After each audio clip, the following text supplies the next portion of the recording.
Hello friends. Friends, surface tension का पहला video अपना हो चुका है। That is this is what was the second video right now. और पहले वीडियो में हम लोगों ने देखा है कि what is mean by forces, intermolecular forces.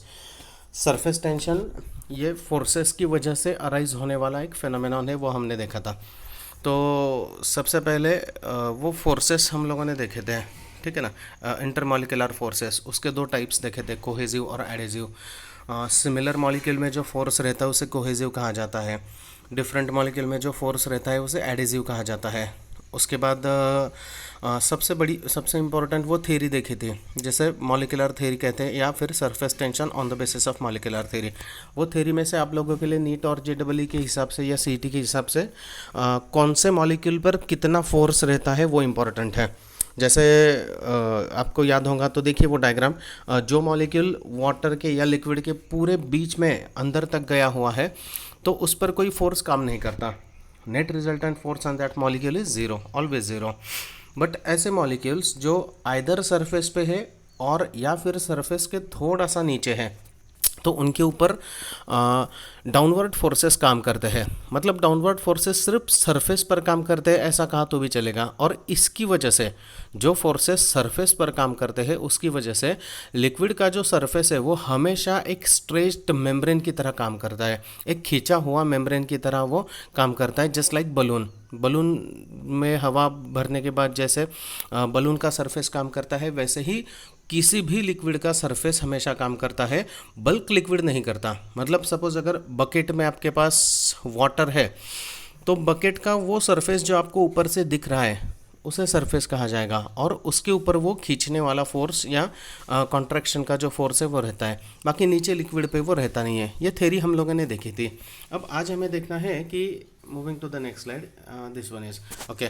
आज हमें देखना है कि what is mean by surface energy. Actually surface energy, तो स्लाइड आपके सामने ओपन है। देखिए सरफेस एनर्जी क्या है, वो पिछले वीडियो का ही डायग्राम ये है, लेकिन सिर्फ इसमें भी मॉलिक्यूल नहीं दिखा है, वो देख लेना एक बार। So container is given to you और वो कंटेनर में लिक्विड है, सपोज वाटर। तो देखिए मैंने एरो भी दिखाया है, जो ऊपर से आपको दिखता है वो सरफेस, उसे सरफेस कहा जाता है। और प्रीवियस वीडियो में मैंने कहा कि इस सरफेस के ऊपर सबसे ज़्यादा फोर्स रहता है। इस सरफेस के ऊपर जो मॉलिक्यूल है उनके ऊपर सबसे ज़्यादा फोर्स रहता है। तो वो फोर्स किस तरीके का, तो वो जो मॉलिक्यूल्स हैं वो हमेशा डाउनवर्ड फोर्सेस से या डाउनवर्ड फोर्स उनके ऊपर काम करने वाला रहता है। मतलब वो मॉलिक्यूल नीचे खींचे जाएंगे। तो उसकी वजह से वो जो मॉलिक्यूल है जो सरफेस के ऊपर है उनकी पोटेंशियल एनर्जी सबसे ज़्यादा रहती है वहाँ पर, सबसे ज़्यादा। लिक्विड के कोई भी किसी भी मॉलिक्यूल के कंपैरिजन में जो मॉलिक्यूल सरफेस के ऊपर है उनकी एनर्जी सबसे ज़्यादा रहती है, पोटेंशियल एनर्जी। तो वो एनर्जी कितनी है पर यूनिट एरिया, अगर आप वो कैलकुलेट कर लेंगे ना तो उसको कहा जाता है सरफेस एनर्जी।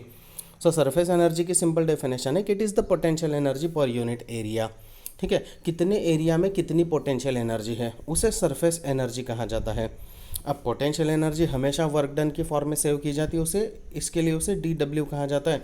एरिया जो है वो D A. So surface energy is equal to D W divided by D A. सो ये हुआ सरफेस एनर्जी के बारे में। अब आप लोग ध्यान से समझिएगा इस बात को कि लिक्विड के सरफेस के ऊपर फोर्स है, सरफेस के नीचे नहीं है।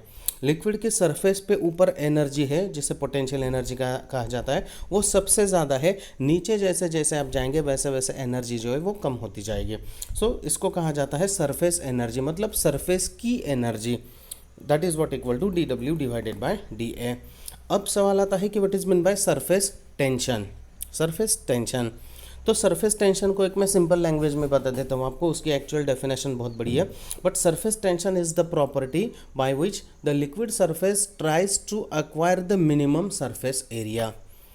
It is the property by which the liquid surface tries to acquire the minimum surface area. एक ऐसी प्रॉपर्टी जिसकी वजह से लिक्विड का सरफेस जो है वो कम से कम एरिया अक्वायर करना चाहता है। अब ये क्या है, देखिए सरफेस टेंशन। तो जैसे ये चैप्टर में मैंने बताया शुरुआत में कि this is the property related with the surface, not related with the bulk liquid. और पिछली वीडियो में जो आर्टिकल गया सरफेस एनर्जी या वो मॉलिक्यूलर थ्योरी वाला, तो उसमें भी आपको ये क्लियर हो गया कि ये जो फोर्स, ये जो एनर्जी रहती है ये सरफेस पे ही रहती है। तो जो सरफेस के मॉलिक्यूल नीचे आना चाहते हैं उनकी वजह से सरफेस एक खींचा हुआ एक स्ट्रेच्ड मेम्ब्रेन की तरह काम करता है, और वो जो टेंशन रहता है वो सरफेस के ऊपर, उसे कहा जाता है सिंपली सरफेस टेंशन। तो सरफेस टेंशन क्या है? तो surface tension is the force per unit length, कितना फोर्स काम कर रहा है और वाटर की या वो लिक्विड की कितनी लेंथ पे काम कर रहा है। So that is what called as the surface tension. Surface tension is the force acting on the imaginary line drawn on the free surface of the liquid. तो ये देखिए लिक्विड का सरफेस भी दिखाया हुआ है वहाँ पर। ऊपर से अगर आप लिक्विड के सरफेस को देखेंगे, बकेट में जो लिक्विड है उसको, तो वो सर्कुलर दिखना चाहिए, इसलिए सर्कुलर शेप मैंने ड्रॉ किया हुआ है वहाँ पर। और ये जो अंदर है वो लाइन खींची हुई है, और उसके ऊपर जो टेंजेंशियल फोर्स काम कर रहा है दोनों साइड से, वो वहाँ पर दिखाया गया है। तो this is what was called as the surface tension. Surface tension is the property by which the liquid tries to acquire the minimum surface area. Liquid कम से कम सरफेस एरिया एक्वायर करने की जो प्रॉपर्टी रखता है उसे सरफेस टेंशन कहते हैं। और न्यूमेरिकली देखा जाए तो surface tension is equal to surface energy होता है हमेशा। सो ये हुआ next slide. Surface tension and surface energy this are always equal. So इसीलिए हम लोग ऐसा भी लिख सकते हैं कि सरफेस टेंशन इज टी और surface energy is D W divided by D A. So D W is equal to T into D A. अब याद रखिए कि this is the most important formula of this chapter. अगर आपको NEET JEE CET कहीं पर भी आप लोग क्वेश्चन देखेंगे ना, तो इसी फॉर्मूले के ऊपर आपको क्वेश्चन दिख जाएंगे। अब ये फार्मूला एक्चुअली 6 डिफरेंट इसमें केसेस में हमारे पास है, 6 अलग अलग केसेस। कौन सी वो भी देख लीजिए। कि सपोज दैट एक नंबर आपको लिक्विड का ड्रॉप तैयार करना है, बनाना है, और जिसकी रेडियस आर रहनी चाहिए, तो आपको कितना वर्क डन लगेगा? ठीक है, so that is D W is equal to T into 4πr²। 4πr²। अब ये 4πr² की जगह पहले फॉर्मूला में डी ए था, एरिया। अब लिक्विड ड्रॉप जो है, ड्रॉप स्पेरिकल रहता है और स्पीयर का सरफेस एरिया होता है 4πr², इसलिए यहाँ पर आ गया 4πr²। So D W is equal to T into 4πr²। अब अगर आपको सेम लिक्विड का ड्रॉप की जगह पर बबल बनाना है, सपोज बबल। अब ड्रॉप और बबल में क्या डिफरेंस है वो देख लीजिए। ड्रॉप को सिर्फ एक सरफेस रहने वाला है, जो आउटर सरफेस रहेगा, जो आपको बाहर से दिखेगा। लिक्विड बबल जो है वो हॉलो होता है, हॉलो। इसके लिए उसको 2 सरफेस रहेंगे, एक अंदर का एक बाहर का।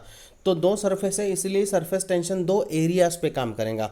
बाहर के एरिया पे भी काम करेगा, अंदर के एरिया पे भी काम करेगा। और इसीलिए बबल का वर्क डन जो है, बबल बनाने के लिए जो वर्क डन लगेगा वो रहता है D W is equal to T into, सिर्फ 4 की जगह पर 8 आ गया, देखो 8πr²। एरिया डबल हो जाएगा, इसलिए 8πr²।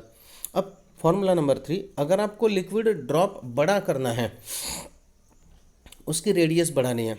सपोज पहले रेडियस आपके पास r1 है, अब आपको ड्रॉप बढ़ाकर r2 इतने रेडियस का करना है, तो कितना वर्क डन लगेगा? D W is equal to T into 4π, r की जगह पर r2² माइनस r1² है, r2² माइनस r1²। ठीक है। अब बबल की बात करेंगे तो बबल के फिर 2 एरियाज है, 4 की जगह पर सिर्फ 8 आ जाता है, T into 8π r2² minus r1²। r2 minus r1 क्या है? तो ये चेंज इन रेडियस है। अगर आप लोग चेंज इन रेडियस लेंगे तो आपको चेंज इन एरिया मिल जाएगा। 5th और 6th फॉर्मूलेज जो है वो pressure on liquid drop and pressure on liquid bubble है, 2T/r एंड 4T/r। ये formulas as it is learn करके रखिएगा, because normally question in 6 formulas के ऊपर ही लगभग रहता है। ठीक है। और उसके बाद एक इम्पॉर्टेंट आर्टिकल है इस चैप्टर में, उसे कहा जाता है एंगल ऑफ कॉन्टैक्ट और एंगल ऑफ कॉन्टैक्ट।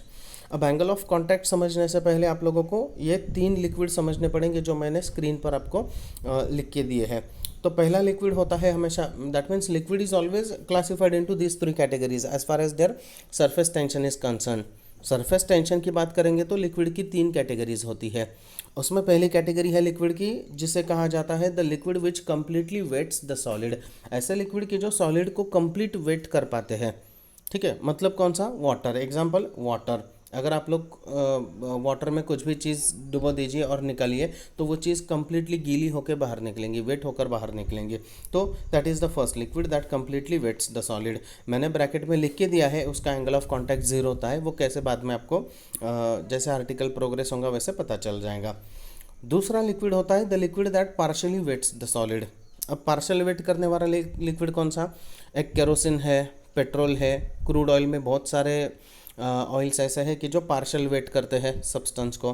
ठीक है, आप लोगों ने ये एक्सपेरिमेंट किया भी होगा। देखिए पेट्रोल में अगर आप उंगली डुबो कर देखिए और बाहर निकाल लीजिए, जैसे आप उंगली बाहर निकाल लेते हो वैसे आपकी आधी उंगली तो ड्राई हो जाती है इमीडिएटली, पेट्रोल उड़ जाता है हाथ पर से। ठीक है ना। सो that is the liquid that partially, ये पार्शियल वेट करने वाला लिक्विड है। ठीक है, इसके लिए जो जो लिक्विड्स पार्शियली वेट करते हैं उनके लिए एंगल ऑफ कांटेक्ट एक्यूट मतलब 90 से छोटा आता है।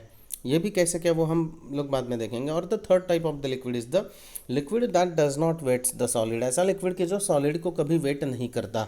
ठीक है, liquid that does not wets the solid at all. कौन सा लिक्विड है ऐसा? There is only one liquid in the whole world that is the mercury. ठीक है, मर्क्यूरी सॉलिड को कभी वेट नहीं करता, मर्क्यूरी लिक्विड है। अगर आपके पास कोई पॉट में मर्क्यूरी है और आपने मर्क्यूरी में अपना सपोज हाथ डीप डीप कर दिया, तो आपको ऐसा फील होगा कि आपका जो हाथ है वो लिक्विड में है। लेकिन जैसे ही आप लोग हाथ बाहर निकाल लेंगे तो आपके हाथ पर सिंगल ड्रॉप ऑफ मर्क्यूरी भी नहीं दिखाई देगा। मर्क्यूरी कभी सॉलिड को वेट नहीं करता है। तो that is the third liquid. अब ये जो तीन लिक्विड हैं, ये तीन लिक्विड अगर आप लोग कंटेनर में लेंगे तो इनका जो सरफेस है वो डिफरेंट शेप्स फॉर्म कर लेता है। जैसे पहली डायग्राम देखिए, अगर आपने वाटर लिया, वाटर कंटेनर में, तो वाटर का जो सरफेस है वो फ्लैट दिखता है, फ्लैट। अगर आप लोगों ने केरोसिन लिया कंटेनर में तो केरोसिन का सरफेस जो है कॉनकेव दिखता है, कॉनकेव। और अगर आप लोगों ने मर्क्यूरी लिया कंटेनर में तो मर्क्यूरी का जो सरफेस है वो कॉन्वेक्स तैयार हो जाता है। ये तीन लिक्विड की खासियत है, ये तीनों टाइप के लिक्विड के। अब नॉट ओनली सिर्फ वाटर और केरोसिन और मर्क्यूरी, ऐसे सभी लिक्विड कि जो कंप्लीट वेट करते हैं वो फ्लैट तैयार होंगे, उनका सरफेस फ्लैट हो जाएगा। ऐसे सभी लिक्विड कि जो पार्शियल वेट करते हैं तो उनका सरफेस जो है वो कॉनकेव तैयार हो जाएगा। और ऐसे सभी लिक्विड एक ही है मर्क्यूरी, तो उनका सरफेस जो है वो कॉन्वेक्स तैयार हो जाएगा। अगर आप लोगों को ये समझ में आ गया कि कौन सा लिक्विड कैसा शेप फॉर्म करता है तो एंगल ऑफ कॉन्टैक्ट ईजी है। तो एंगल ऑफ कॉन्टैक्ट क्या है देखिए, तो angle of contact is the angle between, ये हमें एंगल काउंट करना है। कौन सा एंगल बिटवीन सॉलिड सरफेस और लिक्विड को टेंजेंट प्लॉट करना है हमें, लिक्विड सरफेस को टेंजेंट प्लॉट करना है। कहाँ पर? जहाँ पर लिक्विड सॉलिड की कांटेक्ट में है वहाँ पर। तो वाटर के केस में क्या होता है देखिए, फ्लैट सरफेस है इसीलिए लिक्विड का जो टेंजेंट है सॉलिड सरफेस जो है वो पहला एरो मैंने दिखा दिया है, और लिक्विड सरफेस को अगर आप टेंजेंट ड्रॉ करोगे तो वो भी उसी डायरेक्शन में चला जाएगा। तो इसलिए वाटर की केस में एंगल ऑफ कांटेक्ट जीरो हो जाता है। केरोसिन के केस में क्या होता है देखिए, केरोसिन का सरफेस जो है वो कॉनकेव है। अगर आप कॉनकेव सरफेस को टेंजेंट प्लॉट करेंगे तो वो लिक्विड में आएगा। सॉलिड सरफेस तो खैर एक ही डायरेक्शन में रहेगा। तो इन दोनों के बीच का जो एंगल है वो ऑटोमेटिक एक्यूट तैयार हो जाता है दोनों लाइंस में, 90 से छोटा आपको दिखाई दे रहा है। और अगर आप मर्क्यूरी की बात करेंगे तो मर्क्यूरी को देखिए, मर्क्यूरी कॉन्वेक्स है इसलिए टेंजेंट जो है वो ऊपर जा रहा है, सॉलिड सरफेस एक ही डायरेक्शन में रहने वाला है। अब इन दोनों में से जो एंगल है वो काउंट कर लीजिए, वो ऑब्टूस एंगल होता है। आपको एग्जैक्टली फिगर्स बता दो, वाटर का जैसे 0 डिग्रीज एंगल ऑफ कॉन्टैक्ट है, केरोसिन का लगभग 26 डिग्रीज है और मर्क्यूरी का 140 डिग्रीज के आसपास है। ठीक है, so this is what was about the angle of contact, easy concept है। अब ये जो लिक्विड है हमें नेक्स्ट कॉन्सेप्ट देखना है कैपिलैरिटी नाम का, कैपिलैरिटी। अब ये जो दो लिक्विड मैंने कहे, तीसरा छोड़ दीजिए, या वाटर एक लिक्विड है, ठीक है, या केरोसिन और वाटर एक लिक्विड है, और अब मर्क्यूरी दूसरा लिक्विड कह लीजिए। तो कैपिलैरिटी क्या होता है देखिए, कैपिलैरिटी तो अगर कोई भी ऐसी कैपिलरी ट्यूब मतलब क्या कि कोई भी पाइप है या कोई भी छोटी या लंबी चीज़ है जिसका रेडियस बहुत छोटा है, ऐसी कोई भी चीज़, suppose that the capillary tube, normally आप लोग केमिस्ट्री में कैपिलरी ट्यूब यूज़ करते हो, the tube which is made by the glass which is open from both the end, which is very small, whose radius is very small, whose bore is very small, तो उसको capillary कहते हैं, capillary. अब capillary क्या होता है देखिए कि अगर कोई भी कैपिलरी ट्यूब आप अगर लिक्विड में डीप करते हो तो लिक्विड की जो लेवल है कंटेनर में वो कैपिलरी में आइदर राइज होता है और फॉल होता है। The level of liquid inside the capillary is either rises और फॉल्स, कोई तो भी एक फेनोमेनॉन हमेशा होगा। कोई भी लिक्विड आप ले लीजिए, वाटर लीजिए, केरोसिन लीजिए या फिर मर्क्यूरी लीजिए, या इन तीनों को छोड़कर भी कोई भी लिक्विड आप पकड़ लीजिए, तो अगर आप लोगों ने कैपिलरी उस लिक्विड में डीप की तो लिक्विड की लेवल कैपिलरी ट्यूब में आइदर राइज होती है और फॉल होती है। The level of liquid is either rises और गेट फॉल्स। तो राइज कब होंगी और फॉल कब होगा, ठीक है, राइज कब होने वाली है और फॉल कब होने वाला है वो भी देख लीजिए। ऑल सच लिक्विड, ध्यान से सुनिए, all such liquid that completely और पार्शियली वेट्स, क्या कहा मैंने, कंप्लीटली और पार्शियली, मतलब पेट्रोल, केरोसिन या फिर वाटर, ठीक है।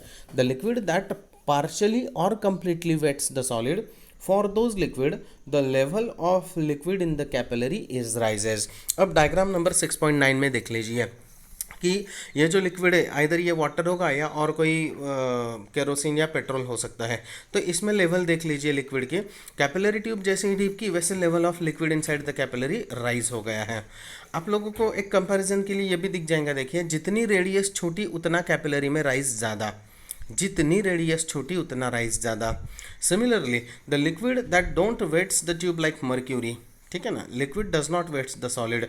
निचला एग्जांपल मर्क्यूरी का है 6.10, ठीक है। तो उसमें देखिए जैसे ही कैपिलरी डीप की the level of liquid in the capillary falls, मतलब लिक्विड आइदर राइज होने वाला है या फिर लिक्विड फॉल होने वाला है, ठीक है। तो राइज कब होगा, अगर आपके पास वो लिक्विड है जो पार्शियली और कंप्लीटली वेट कर रहे हैं उनमें राइज होना चाहिए।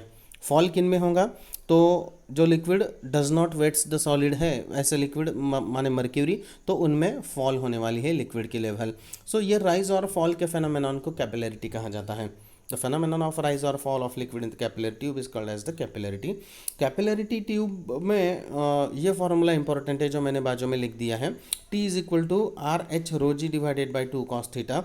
सबके पैरामीटर्स, सबके नाम क्या क्या है, T is the surface tension, R is the radius of the capillary, H is the height, rho is the density of liquid, G is the gravity, 2 is the numerical constant, cos of theta is the angle of contact. अब अगर आपके पास liquid fixed है तो आपके पास angle of contact known है। जैसे मैंने कहा प्योर वाटर के लिए देखिए एंगल ऑफ कांटेक्ट उसने 0 देके ही रखा है, ठीक है। वाटर की डेंसिटी भी आप लोगों को पता है 1000 किलोग्राम पर मीटर क्यूब होती है, ग्रेविटी की वैल्यू 9.8 है।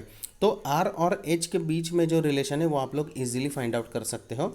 इस फॉर्मूला में टेंशन T, रेडियस R और हाइट H, ये 3 parameter normally most of the time पूछे जाते हैं आप लोगों को सॉल्व करने के लिए। ये 3 पैरामीटर इंपॉर्टेंट है, याद रखिएगा, एक टेंशन, एक रेडियस और एक हाइट। रेडियस और हाइट इन्वर्स रिलेशन में, ध्यान में रखिएगा, जितनी रेडियस छोटी उतनी हाइट ज़्यादा, जितनी रेडियस मोटी उतनी हाइट कम होनी चाहिए, ठीक है। So this is the capillarity. Capillarity के एप्लीकेशंस बहुत है अपने डे टू डे लाइफ में, जैसे roots of the plants, plants के रूट्स जो होते हैं वो कैपिलरी एक्शन से ही वाटर ऊपर भेजने का काम करते हैं, या तो कौन इतना उल्टा काम करेगा, ठीक है ना। जैसे देखिए अगर आप लोग कुछ भी चीज़ छोड़ दीजिए हाइट पर से तो वो नीचे जाती है, लेकिन इस फिनोमेनन में उल्टा होता है, वाटर नीचे जाने की बजाय ऊपर आता है, ठीक है ना, वो रूट्स में से। सो दैट इज़ द कैपिलरिटी। अपना जो घर में बोरिंग रहता है पानी यूज़ करने का, तो वो बोरिंग भी कैपिलरिटी का ही एग्जाम्पल है। ज़मीन में एक बोरिंग करते, खड्डा करते हैं, ठीक है ना, और उसकी हाइट ज़्यादा रहती है 100, 200, 500, 600 फीट, 1000 फीट तक का, तो उसमें भी वाटर की नॉर्मल लेवल जो है ज़मीन में वो थोड़ी सी ऊपर आ जाती है, और बाय यूजिंग सबमर्सिबल पंप वो पानी हम लोग एक्सट्रैक्ट कर लेते हैं। So that is the application of the capillarity. Capillarity के बहुत सारे एप्लीकेशंस हैं डे टू डे लाइफ में। Then wick of the lamp, ठीक है ना, लैम्प में जो विक रहती है या दिया में जो कॉटन से बनी हुई विक रहती है, तो उसमें भी कैपिलरी एक्शन ही होता है। जो ऑयल या फिर जो घी वगैरह के जो दिए जलाते हैं वो तो नीचे रहता है, ठीक है ना, लेकिन by means of capillary cotton is a natural capillary, so वो जो ऑयल या वो जो घी है वो कैपिलरी एक्शन से ऊपर जाता है और दिया जलते रहता है। So that is what the capillary action, ठीक है, इंपॉर्टेंट है ये भी फार्मूला। अगर फार्मूलेज़ की बात करेंगे ना इस चैप्टर में तो कुछ 6-7 ही फार्मूलेज़ हैं। जैसे वो पहला DW is equal to T into D A, उसके ऊपर के वो 6 फार्मूलेज़, ये 7वां सपोज, ठीक है, important one. So this is what was about the capillarity. और एक छोटा सा 5 मिनट का आर्टिकल इस चैप्टर का बाकी है, वो तो मैं आपसे ओरली डिस्कस कर लूँगा या फिर आप लोग भी उसको देख लीजिएगा। वो है effect of different parameters on surface tension. Effect of different parameters on surface tension. Basically 4 he parameter है जो आप लोग पढ़ लीजिएगा। एक पैरामीटर है टेम्परेचर, एक पैरामीटर है इम्प्यूरिटी, और इम्प्यूरिटी के 2 टाइप्स हैं, एक है पार्टली सोल्यूबल और एक है इनसोल्यूबल। ठीक है ना। तो ये चारों एक 2 मिनट का 3 मिनट का एक जो आर्टिकल छोटा सा बाकी आप लोग घर पे देख लीजिएगा। This is what was about the surface tension. Next video wave motion का रहने वाला है और वो शायद मैं आज अपलोड कर दूंगा।